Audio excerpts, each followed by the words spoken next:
Hello everyone. Let's get into the video right away. So Khabib got removed from a flight. We're gonna be going over the video and looking at, all the reasons why he may have been removed from the flight. There's talks of him being racially profiled. Um, I have a different opinion on what has happened with the situation, but this is just coming from an outsider perspective who wasn't at the plane, didn't hear their tone of voice, didn't see the full altercation. So, take everything I say with a grain of salt, obviously, and take anything that anyone else says about the situation with a grain of salt if they were not the person that was sitting next to Khabib and or the flight attendant who had the altercation with Khabib. So, as far as everyone's opinion goes on this, we really don't know the whole situation. We just have he said, she said kind of deal right now. As far as this video goes, it doesn't really show much as far as why he was kicked off the plane. It's more so the flight attendant coming up and, saying he needs to switch his seat. So let's go ahead and get right into it. And now you guys, because this woman don't ask the lessons, don't understand what she's talking about. Okay, so what we're gonna do is we're either gonna have you switch your seat because my flight attendants are not allowing you to sit in the exit row, or you're gonna have to get off this plane and then we'll have to because they're not. Okay, so she's giving him the options of switching seats or getting off the plane. Obviously, the best option for Khabib would probably just switch seats. Honestly, it'd be one of those things where if I was in the situation and there was whatever altercation or misunderstanding at the beginning and there was an offer to switch seats with someone else and it seems like the easier option, I'm going with the path of least resistance personally and just going, hey, you know what? I don't mean to make anyone uncomfortable. I will gladly switch my seats. Let's get this flight on the roll. Let's get it going. I'm not someone who's going to be making problems or anything like that or delaying the flight because, I think the situation is one thing when it's really not. But anyways, let's keep going. My flight attendants. And unfortunately, it is fair. It's not fair. Yes, it is. But you guys, when I was not checking, they asked me, do I know English? So we have the statement from him here. The lady who comes to me with questions was very rude from the very beginning. Even though I speak very decent English and agreed to assist, she still insisted on removing me from my seat. Now Khabib does speak pretty good English. However, he has a pretty strong accent. He has a very strong Russian accent, and it's not out of it's not out of the depth of how do you say this? There is there's a possibility that the woman simply could not understand him because of his accent and he's kind of hard to understand, speaking some words and saying some things, so there could have been just simple miscommunication there. Unfortunately, I don't know why. And this is the thing that's where it's a little touchy to talk on, but there seems to be a stigma against um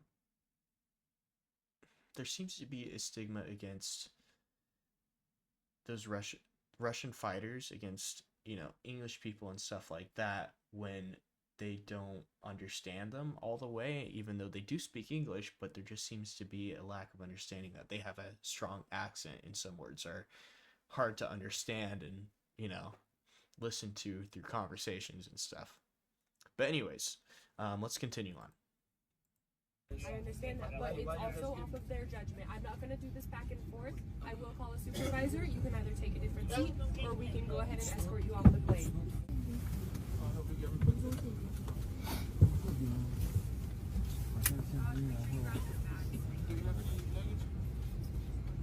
Okay, and the thing is too is that, like, the thing with Khabib is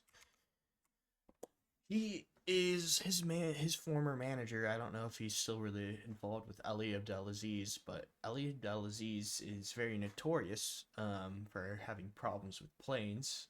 If you don't know about Ali Abdelaziz, I would highly recommend you look up some of the information about him during the 9/11 incident, because there is a lot of red flags as far as he goes on overall who he is morally as a person and some of the things he's done in the past that are highly questionable, as far as, getting on an American flight.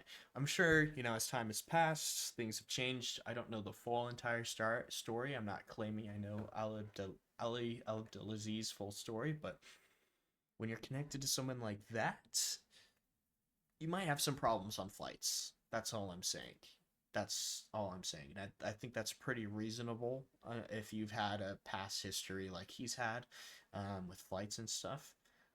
I'm gonna go out on a limb here and say I don't think this has to do anything with racially profiling or the fact that Khabib's Muslim. Um, and that's why I want to get into this statement by the airline here. Um, and we have another statement from Khabib here. Those crew members could do better next time and just be nice with clients. Now, as far as I saw from the video, no one was raising their voice at Khabib, telling him to F off or swearing at him in any way. They asked him if he could switch seats. Now the video cuts, and I don't know what happens after that, so the context is a little bit hard to tell. But as far as I know, Khabib did not cooperate with the flight attendants and did not switch seats. And he could have just very easily have just been like, hey, I'm sorry for the misunderstanding of any kind. I'll gladly switch seats so we can have this flight keep on going and stuff. That's just coming from me, and that's someone who's not in his situation, does not live his life and stuff like that. So I don't know. I don't feel like the ego to be like, no, this is gonna get solved my way, and we're gonna do this and blah blah blah blah blah blah blah this and make a whole deal out of this. Because honestly, I feel like this has been really blown out of proportion. And I feel that this is a much bigger deal than what it was originally made to be. And that's why I want to get into the statement by American Airlines here. Let me just pull this up real quick. So I have it on my other monitor, so that's why I'm looking over here.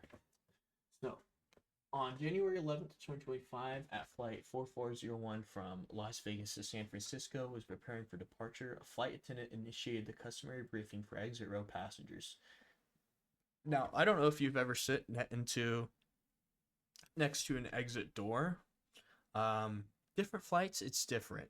As far as from what I've been on, I've always, whenever I have sat next to one, I've been told, are you willing to blah, blah, blah, do this, be attentive. You got to look at the flight attendant and listen to them the whole time when they're giving you these instructions. You can't just, they're going to be like, hey, are you paying attention? Are you watching me and stuff like that? That's my experience on flights whenever I have sat next to the emergency exit or have seen other people sit next to the emergency exit. They typically give them the whole briefing. So, customer Khabib Nurmagomedov, who is seated in an exit row, was asked multiple times if he is willing and able to assist in the event of an emergency. According to the flight attendant, Mr. Nurmagomedov did not respond despite repeated attempts, which placed him in non-compliance with FFA requirements. So, even though in the video it shows him going like, yes, I agree, blah blah blah and stuff like that.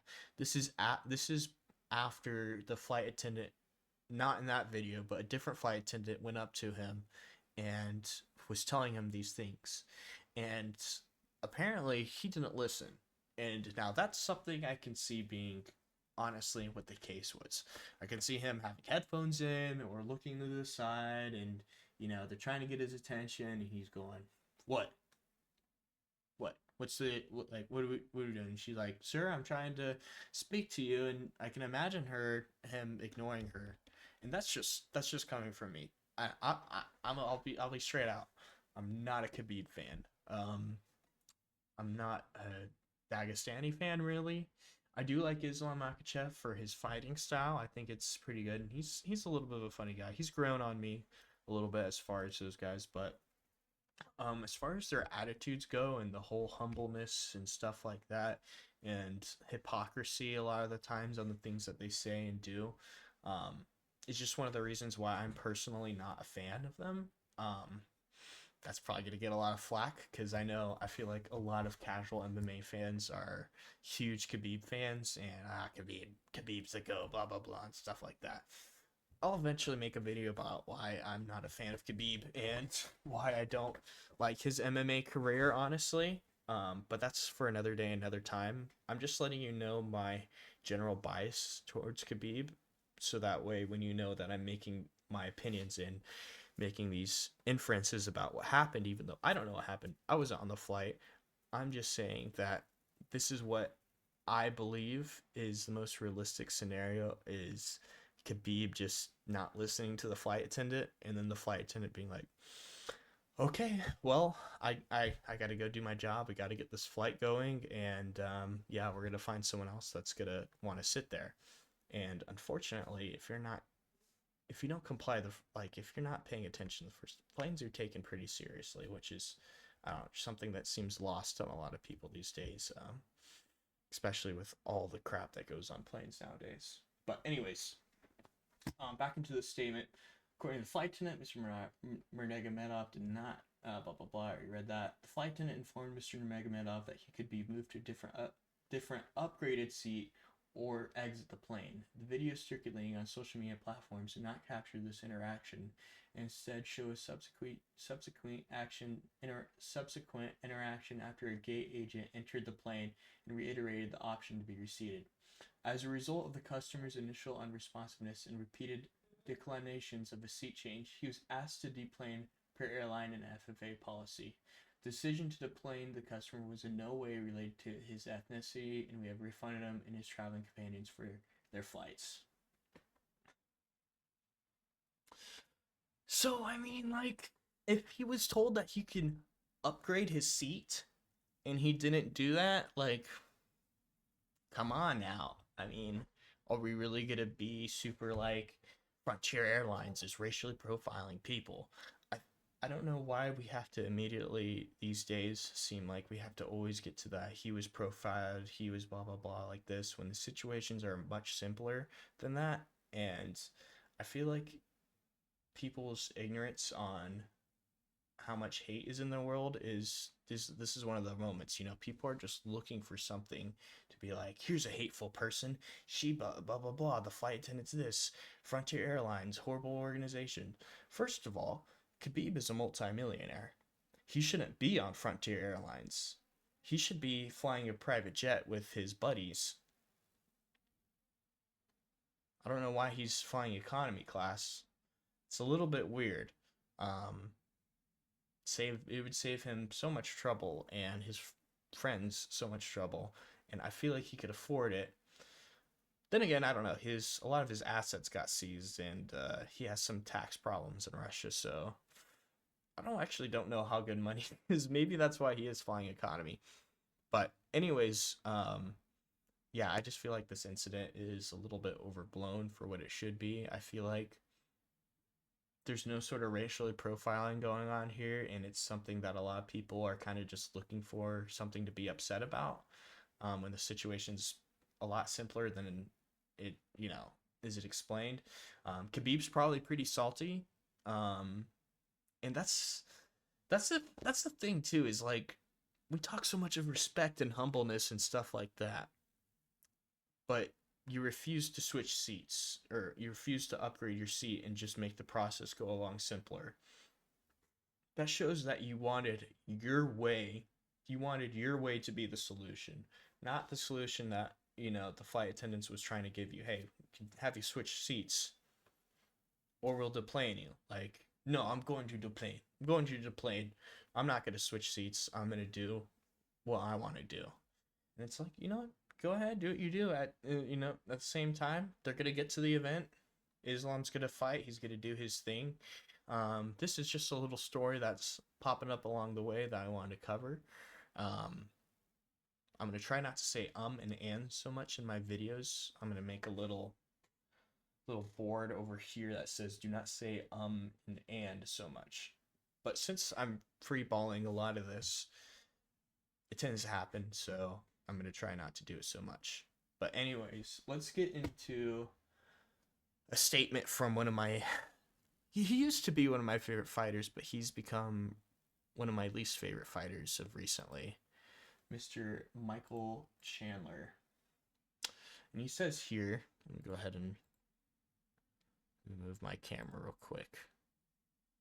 If you're going to kick our goat off the plane for a little accident, please start making passengers do a physical and mental fitness aptitude test before you let them sit in the exit row after uttering a one-word, one-syllable yes, because I've seen some slugs in the exit row on flights.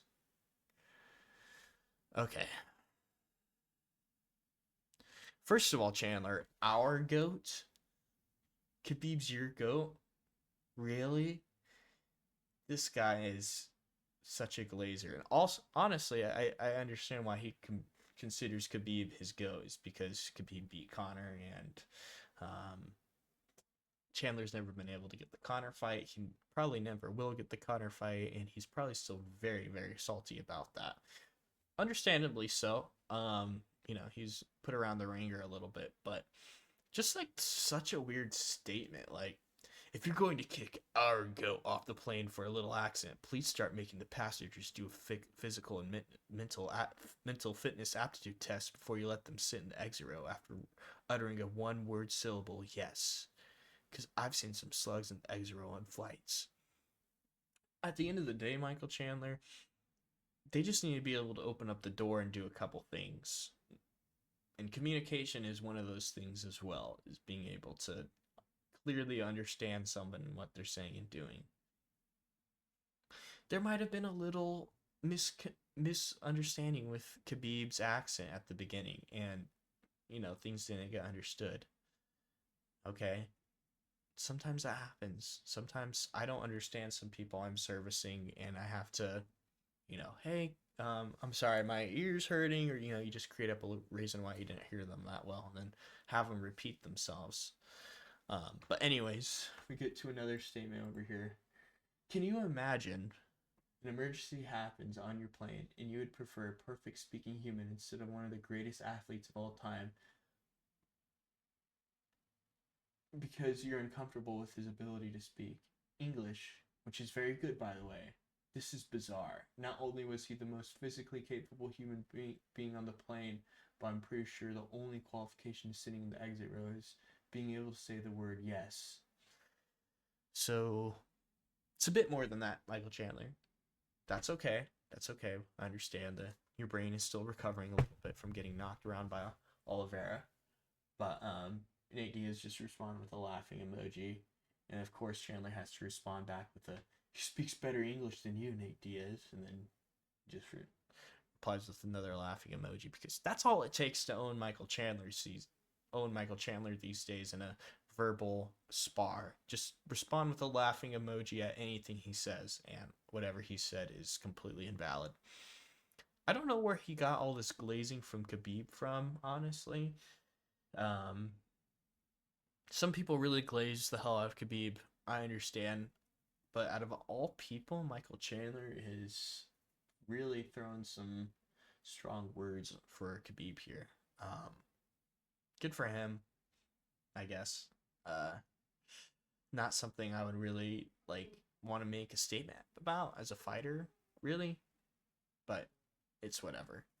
Anyways, man, 18 minutes. I thought this was going to be a little bit of a shorter video, but I believe I got all my points out there that I wanted to make, and I have answered any questions that you guys may have, and any questions that I had. So overall, I think it's a pretty good video explaining the situation and overall what my opinion is of the situation. Because again, I will reiterate, like I've reiterated in this video probably twice now, I was not there. I was not at the plane. I did not hear the tone of voice that the attendant spoke with Khabib. I did not hear the initial, speak with Khabib talk. So it's just a very interesting situation.